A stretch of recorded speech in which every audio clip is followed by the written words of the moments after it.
बिना सीट की साइकिल पर बैठकर भ्रमण कर जो मुहिम चलाई है, परिवार चाहता है कि आपका ये संदेश सारे जगत में फैले और आपकी मुहिम सफलता चूमे।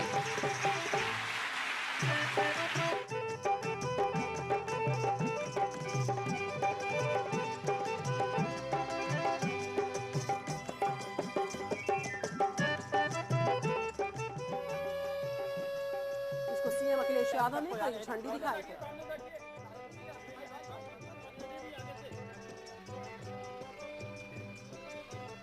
अपनी आवाज 5 कालिदास मार्ग से सीएम अखिलेश यादव ने हरी झंडी दिखाकर रवाना किया।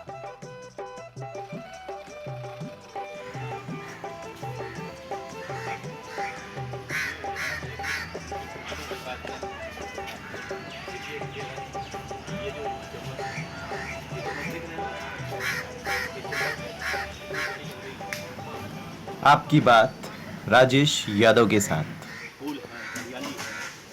कि एक दिन हड़बड़ैला ये बाबू गोरखपुर रेलवे स्टेशन पर आ गई आ जगह ही के न कहीं इंतजाम जब देखली टिकस कटाव हो गई। गाड़ी आयल प्लेटफार्म पर मनई सगरो दौड़े लगल, अस भीड़ की ये बाबू मनई के मनई चहले लगल। हम ठहली नया ऐसे ताकि तूके में पछुआ गई अतौले इंजन सीटी मल्लस अचंके में चिहुक के बक्सा ले भाड़ा गई। अब भाड़ा गई हिंदी में कहाँ समझ पाएंगे, हिंदी में नहीं। बक्सा ले भाड़ा गईली, गिर पड़े। हाँ गिर पड़े। कैसो कैसो कैसो फटके के सिकचा पकड़ ली, लेकिन अंदर जाई तो कैसे जाई, त्रिशंकु वेश लटक गईली, न चढ़ पाई न उतर पाई। अब अंदर रत्ती भर जगह ही नाही कैसे खड़ा हो पाई, अंदर रत्ती भर जगह ही नाही कैसे खड़ा हो पाई। एक गुड़ अंदर एक पौधा नहीं पर हम समरिया चिल्लाई के संभाले। ये बाबू अंदर का हालत ऊ रहल, सब चिल्लात रहल, अभुआत रहल, बनरेस भइल मुँह रहल। अरे माघ पूछ के ठंडी में भी अस गर्मी बुझा, मने डिब्बे में आग लगल होकर रही लपट बहिरा। मार औसियाइन डिब्बे पूरा गन्हात रहल, प्राण निकरत होकर जैसे से हवा हो अपनात रहल। लैके पैके केजो बेचो चेघो मेघो कैले रहल। कौनो कनिया हाथे में कोनो माई बाप का डंगरी धैले रहे। कचबज भइल रहे, मछरी बाजार बुझात रहे, बक्सा पेटी बोरा बोरी फूसा ठुसात रहे। अरे जो अनजानो में तनिको धक्का लगे केहू के तो जान के धक्का लगावे, केहू ठेंगुनी से मारे, केहू केहनिया पेटे में धसावे। वही में फेंकर दिया। देखे सबसे डेंजरस सीन है, मेहरारू मर्द हेरा गई और के नहीं मालूम है मर्द हमारे कहाँ हेराइल बा, तो सामान गिरल रहा वही पर चढ़ गई और चढ़ के वहीं चिल्ला दिया, अरे दरोगवा पापा। अब ये समय भले मेहरारू नाम लेना पहले नहीं लेते रहिए। चलो ठीक है।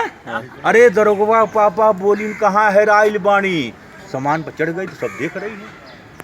अरे दरोगवा पापा बोली कहाँ हेराइल बाणी, तो ले गोड़वे के नीचे से आवाज उठल, अरे मोटरिया गठरिया समनवा हटाओ, तो गोड़वे के नीचे चपाइल बाणी।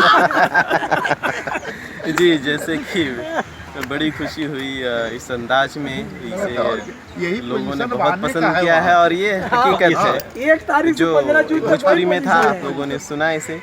क्यों हम लोगों को बोलते हैं कि नहीं आप पेड़ लगाइए, पौधे लगाइए, इससे अच्छा होगा, क्या अच्छा होगा क्या नहीं अच्छा होगा, आज हम इसकी जानकारी हम आपको देंगे। चलिए इस विषय में हम इनसे बात करते हैं जो इस विषय को लेके क्लीन यूपी ग्रीन यूपी का भी काम कर चुके हैं, उसके ब्रांड एम्बेसडर रह चुके हैं और अब महाराष्ट्र में शुरू कर रहे हैं क्लीन महाराष्ट्र ग्रीन महाराष्ट्र। जी हाँ, आपने सही समझा है, ये है हीरालाल यादव जी। देखिए हमारी जनसंख्या जिस हिसाब से बढ़ रही है, क्या उस हिसाब से पेड़ पौधे बढ़ रहे हैं?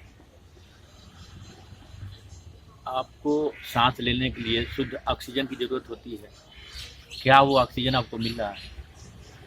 क्या 25-30 साल पहले जो मुंबई थी वैसे रह गई है? बड़े बड़े जो हाईवे बन रहे हैं, रोड बन रहे हैं, फिर भी जाम रहते हैं, तो जो धुएं निकलते हैं वो धुएं को शोषण कम करते हैं, यही करते हैं। थाईलैंड में हम गमला नहीं रख पाए, ये बन नहीं पाया, नहीं हम गमले लेके चलते हैं पूरी यात्राओं में, पूरे देश में एक पौधा लीजिए, एक दीजिए, लगाइए। उत्तर प्रदेश में हम 13-14 महीने क्लीन यूपी ग्रीन यूपी अभियान में रहे। हमें लगा कि हम मुंबई में रहते हैं और मुंबई हमारी कर्म भूमि है, हम जन्मभूमि तो हमारा उत्तर प्रदेश है, वहाँ तो हम एक अभियान बड़ा करके आ गए, लेकिन कर्म भूमि से हम निकल जाते थे और यात्रा के लिए और वेलकम होता था। हमारा काम जिस तरह का नहीं था वो काम अब करने जा रहे हैं, क्लीन एंड ग्रीन महाराष्ट्र। पृथ्वी के चारों तरफ जो गर्मियां ज्यादा मात्रा में पैदा हो रही हैं उससे संतुलित करने के लिए ये पेड़ लगाना बहुत ही जरूरी है। आप इस प्रकार से पेड़ पौधे लगाते हैं तो ये एक छन्नी का काम करेगा, जिसमें जो दूषित हवाएं हैं वो छन के निकल जाएंगी और एक अच्छी हवा आपको मिलेगी। जी बिल्कुल बिल्कुल। तो इस प्रकार से अगर हम अपने लोगों को बताएं, अपने परिवार में अपने बच्चों को बताएं कि पेड़ पौधे लगाना कितना जरूरी है, पर्यावरण को संतुलित रखना कितना जरूरी है। मेरा नाम सुभाष यादव है। जी यादव जी, तो आपने चर्चा अच्छी सुनी की है, इसके लिए हर व्यक्ति को अपनी जिम्मेदारी समझना होगा। और जैसा कि यादव जी ने कहा कि अपना पर्सनल स्वार्थ सोच करके ही हम सीमित रह जाते हैं। धरती को बचाने के लिए अपने को अपना समय देना होगा, अधिक से अधिक पेड़ लगाना, पेड़ की रक्षा करना, जहाँ तक हो सके सबको ईमानदार कोशिश करनी चाहिए। अगर धरती सुरक्षित है, पर्यावरण सुरक्षित है, तो हम भी सुरक्षित हैं। अन्यथा हमारी आने वाली पीढ़ियों के लिए बहुत दुर्दिन आने वाले हैं। बढ़ती हुई जनसंख्या को देखते हुए ऐसा लगता है कि कुछ दिनों में यदि लोगों ने ध्यान नहीं दिया इस ऑक्सीजन के विषय, पेड़ पौधों से जिससे हमको ऑक्सीजन मिलता है, तो ऑक्सीजन की मात्रा कम हो जाएगी और जनसंख्या जब बढ़ेगी तो अनेक प्रकार की जैसे और भी जहरीली गैसें जो है वातावरण में जो फैली हुई एकदम से आच्छादित कर लेंगी और आने वाली पीढ़ी के लिए ऑक्सीजन की बहुत ही कठिनाई होगी। इसलिए हम लोगों को अपना निजी काम समझ करके, अपना धर्म समझकर, कर्म समझकर इस अभियान को आगे बढ़ाना है। धन्यवाद आपको जो इस कार्य में सहयोग दे रहे हैं और साहब को जो अभियान छेड़े हैं, नव चेतना जागृत किए हैं, कर रहे हैं, इसके लिए उनको बहुत बहुत धन्यवाद। आपको भी धन्यवाद। जी दुबे जी, आपका भी बहुत बहुत धन्यवाद इस विषय पर चर्चा करने के लिए। मैं आपको बता दूं कि श्यामलाल यादव जी हैं, समाज सेवक मुंबई और यादव समाज ट्रस्ट के महाराष्ट्र से जुड़े हुए हैं। तो आइए हम इनसे भी बात करें। नमस्कार। नमस्कार राजेश भाई, सबसे का जो आपका ये अभियान है इससे हम लोग बहुत खुश हैं, इसलिए आपको धन्यवाद देते हैं। और आज हमें बाबूजी पे गर्व है कि महाराष्ट्र में जैसे क्लीन एंड ग्रीन महाराष्ट्र का अभियान, मतलब क्लीन एंड ग्रीन महाराष्ट्र का ये जो इनका अभियान है, इस अभियान में बहुत सारी ढेर शुभकामनाएं हमारे ट्रस्ट की तरफ से है, यादव समाज ट्रस्ट की तरफ से है। और आज जो ये ऑक्सीजन की चर्चा हो रही है, सच में मुंबई जैसे शहरों में बहुत ही जरूरी है। कोई छोटा अभियान नहीं है, इसमें हमें और आप सभी को मिल करके सहयोग देना पड़ेगा, साथ देना पड़ेगा। और वो साथ ही हम लोग का जो रहेगा तो आगे चल करके पूरे मुंबई, थाना, मीरा भाईंदर, अलग अलग जगह, बहुत सारे जगहों के बाबूजी को रिस्पॉन्स मिला। हमारी शुभकामनाएं आपके साथ में है जो आपने इस चीज को ढूंढा और हीरालाल जैसे व्यक्ति को, बाबूजी को, जिसको हम लोग प्यार से बाबूजी कहते हैं, ऐसे लोग को आपने सबको दिखाने का काम करते हैं, सबको जागरूक करने का काम करते हैं, तो सबसे बड़ा कार्य आपका भी है। महाराष्ट्र में ग्रीन एंड क्लीन महाराष्ट्र का जो भी हमारा सपोर्ट लगेगा हम हीरालाल बाबूजी को समर्पित करते हैं। यादव समाज ट्रस्ट की तरफ से भी इनको बहुत सारा सपोर्ट मिल रहा है और सारी संस्थाओं की तरफ से मिल रहा है। एक ग्रीन महाराष्ट्र, क्लीन महाराष्ट्र, ये मैसेज देने हीरालाल जी आपके द्वार पे आ रहे हैं। बस आपको रखनी है तैयारी कि उनके जो मैसेज हैं उसको आपको फॉलो करना है। इसके अलावा भी मैं और भी बात करूंगा हीरालाल जी से। आइए चलते हैं उन्हीं के पास में। जी सर, जैसे तो आप लोगों ने बताया आप तो डॉक्टर बन गए हैं इस विषय को लेकर। अरे मैं मरीज भी हूँ, मेरी किडनी 90 में बंद हो गई थी, दाहिनी देखे ना, वो देख लीजिएगा, चीर फाड़ हुआ है, स्टोन फंसा था और तभी डॉक्टर बता दिए झुक के काम मत करिएगा। लेकिन जब मैं पहली बार 97 में पहली यात्रा शुरू करने जा रहा तब सीट वाली थी, बाद में बिना सीट किए, अब फिर सीट किए क्योंकि अब डॉक्टर मना कर चुके हैं। तो जिद किया डॉक्टर से, उन्होंने कहा नहीं करना, हमने कहा कि मैं करूंगा, कम जीऊंगा। 5 बार स्लीप डिस्क की तकलीफ हो गई, बेल्ट लगाता हूँ, खड़ा हूँ, कमर में दर्द है, बेल्ट नहीं लगाया हूँ। लेकिन इस दर्द ये उतना ज्यादा नहीं है जो आने वाली पीढ़ियों के लिए दर्द आने वाला है, आ रहा है। वो बच्चे कैसे जिएंगे, कैसे सांस लेंगे, हमारी दुनिया कैसी रहेगी। हम जो है आपके माध्यम से अपना टाइम को धन्यवाद देता हूँ और शुभकामना देता हूँ कि आप सिटीजन में हैं, 60वां काल में हैं। हाँ? अभी आप भोजपुरी भाषा में अगर कहें तो बकैया में आप जल्दी खड़ा होइए, आप जल्दी दौड़ना शुरू करिए। जहां भी है नई जगह है, गमलों में खूब पौधे लगाइए। आपके जो आएगी उधर से हवाएं आपको लेकर आएगी खूबसूरती, आपको एहसास तो कराएगी हम हैं, छोटे हैं तो क्या है, गमले में है तो क्या है। जी, जैसे कि आपने सुना है कि आप अगर मुंबई जैसे शहर में रहते हैं, स्वाभाविक है कि हमारे पास इतनी जगह नहीं होती है कि हम अपने अड़ोस पड़ोस में कहीं पेड़ वगैरह लगा सकते हैं, ऐसी भी स्थिति होती है। मगर इन्होंने एक सुझाव दिया है कि आप भी छोटे छोटे गमलों में पेड़ लगा सकते हैं, उसके माध्यम से भी एक शुद्ध हवा लेने का एक अवसर पा सकते हैं। आइए हम और भी उनसे बात करते हैं। जी सर जी, मुझे ये बताइए कि आपको पूरे देश में नहीं विदेशों में भी विद्यार्थियों ने बहुत पसंद किया है, क्या कारण है इसका? क्योंकि मैं जो रिसर्च करता हूँ वो सारी चीजें अपने लेक्चर में, अपने कविताओं के माध्यम से, रिसर्च के माध्यम से जो खजाने हमें मिलते हैं उसको, अब सोचिए हमें 6 जनपद न्यायालय सुन चुके हैं पूरे जज वकील, और सेना में लेफ्टिनेंट जनरल तक कई बार सुने हैं, सेना में ब्रिगेडियर एक बार मेजर जनरल तक स्टैंडिंग ओवेशन मिला है। तो कहीं न कहीं से इस काम में उनको रुचि होगी, वो पसंद किए होंगे। तो मेरी एनर्जी वही है, लोगों का प्यार। भी चाहता हूं कि मेरे जो दर्शक हैं, मेरे विद्यार्थी मित्र हैं, वो आपसे भी सुनने की कुछ उम्मीद रख रहे हैं। बिल्कुल मैं आपकी बात भी उनसे बात करूंगा, बताइए। हाँ, हमारा ये नहीं कि हम बहुत अच्छे वक्ता हैं, हमारा विश्वास बढ़ा। हम तो बच्चा हैं, शिक्षा लेने में बच्चा है, उम्र में भले हम 60वें में चल रहे हैं, लेकिन विद्यार्थी तो हम आखिरी समय तक हैं, हमें सीखना है। जी, तो मैं चाहूंगा कि वो एक कविता आप छोटी सी यहाँ भी सुना। छोटी तो नहीं, 1-150 लाइन की कविता है। ठीक है। बेटी सृजन काल में है और कुतूहल है और दुनिया देखने की ललक है। अब मन्नू की तरह कोख से सोचती है कि माँ के कोख में आ गई हूँ, माँ की नज़र से दुनिया देख रही हूँ। एक दिन पृथ्वी पर आऊँगी, पूरे दुनिया में मैं भी दौड़ूंगी, मैं भी सब बच्चियों की तरह खुश रहूंगी, कारनामा करूंगी, इतिहास बनाऊंगी, दुनिया नाम ले हमारे मम्मी पापा का, हमारे देश का। लेकिन देखती है कि हम 3 महीने हो गए हैं और अस्पताल की तरफ जा रहे हैं मम्मी पापा लेके, वहां पर चेक हो रहा है।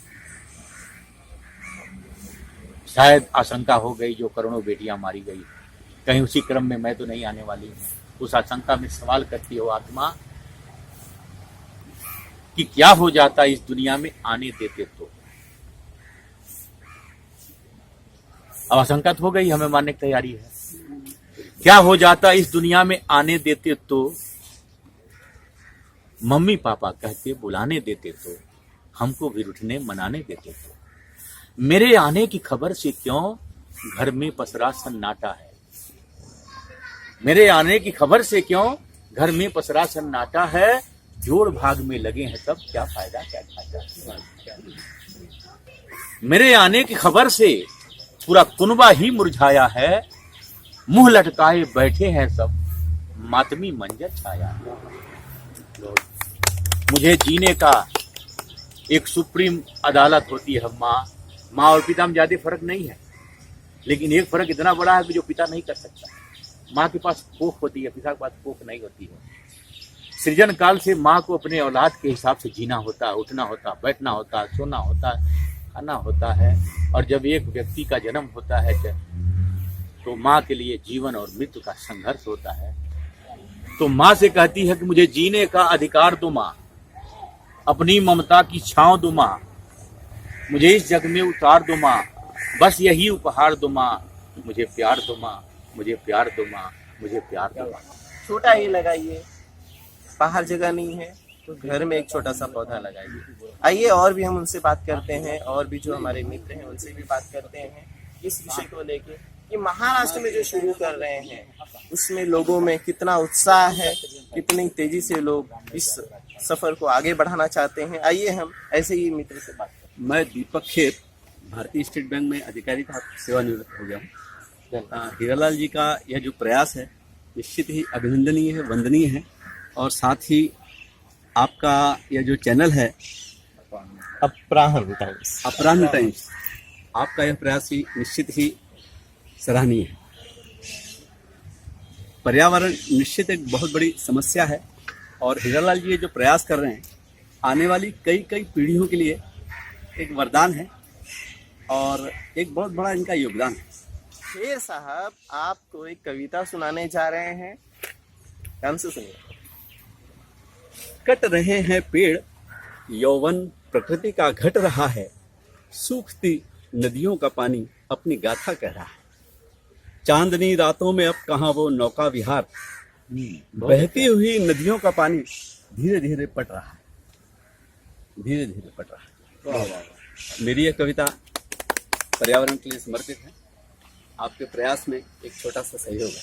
जी बहुत बहुत धन्यवाद खेर साहब। अपने लोग को सबको ध्यान देना चाहिए और जो इन्होंने बीड़ा उठाया हुआ है ये बहुत ही सराहनीय है कि नहीं? और क्या कहते हैं, पर्यावरण को हम लोग को बचाना है, हर चीज़ इसमें हर आदमी का सहयोग चाहिए सबका। बहुत बहुत धन्यवाद। जैसा कि इन्होंने कहा कि ये सबकी जिम्मेदारी है, ये अकेले की जिम्मेदारी नहीं है। आज हीरालाल जी यूपी से यहाँ तक पूरे देश तो दौरा कर रहे हैं, तो इसका मतलब सिर्फ उन्हीं की जिम्मेदारी है वो बोलते चले जाए, हम खाली सुनते चले जाए, एक कान से सुने दूसरे कान से निकाल दें, तो उससे कुछ नहीं होने वाला है। ये सही है, हकीकत है। हकीकत अगर आप जानना चाहते हैं सही में ग्लोबल वार्मिंग क्या है, तो एक गूगल पे सर्च कर लीजिए, आपके सामने पूरी स्टोरी सामने आ जाएगी। लेकिन हम उतना भी नहीं करते, उतना भी समय नहीं निकालते, लेकिन अब निकालना पड़ेगा आपको। आइए हम और भी बातें करते हैं और भी लोगों से। आपके चैनल को धन्यवाद देता हूँ जो इस कार्य के लिए आप लोग आगे आए, और हीरालाल जी ने जो कार्य कर रहे हैं बहुत सराहनीय कार्य है इनका। और विभिन्न महाराष्ट्र मतलब हर आदमी चाहता तो सब लोग हैं, लेकिन कोई कर नहीं पाते, इसलिए अगर कुछ लोग मतलब जुड़ेंगे तो उसके पीछे भाई कारवा बन जाता है। तो धीरे धीरे आप लोग शुरू करेंगे वो काम आगे सफल होगा। जैसे कि यादव जी का कहना है कि यह कहते सब है लेकिन करते नहीं है, लेकिन मुझे जहाँ तक विश्वास है कि आज आपने जो देखा कि ये शुरू कर रहे हैं, तो मुझे लग रहा है शुरुआत आप पहले अपनी बिल्कुल बिल्कुल मैं मेरे हाथ से करूँगा, बिल्कुल करूँगा जी बिल्कुल। देखिए यही बात है कि हम सिर्फ कहें नहीं बल्कि शुरुआत भी करें।